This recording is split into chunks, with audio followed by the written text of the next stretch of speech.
crash barriers at Oxford Circus were more a sign of optimism than necessity. There was hardly a crush of shoppers elbowing their way down Oxford Street earlier today. Santa Claus was ringing in Christmas, but the tills weren't ringing in some stores. Sales assistants in this jeans shop had little to do. With the delays of all the tubes not working, obviously people aren't going to come out, and they're worried, of course, with all these things happening, that they're not coming up here, and they're going to places like Croydon and Bromley, which are out of London. Trade at Mr Byrights is described as dead. I've been told people are scared to come up, the weather, silly things like that, you know what I mean? Especially with all the bombs going off and everything else up the West End, no one wants to come down. How was trade on Saturday? Oh, it's terrible. Terrible. We was meant to do quite a bit of money, we didn't even do half of it.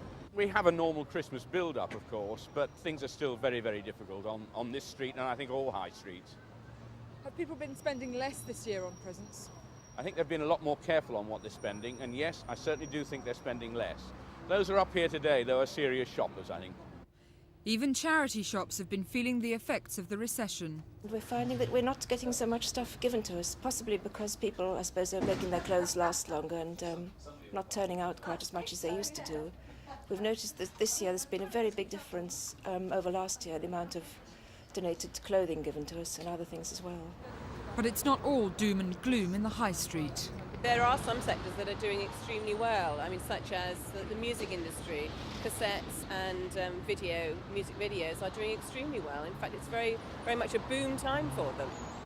Scores of shops have slashed prices and are holding sales. More will follow suit after Christmas, luring bargain hunters to part with their cash. Sally Arthey, Thames News.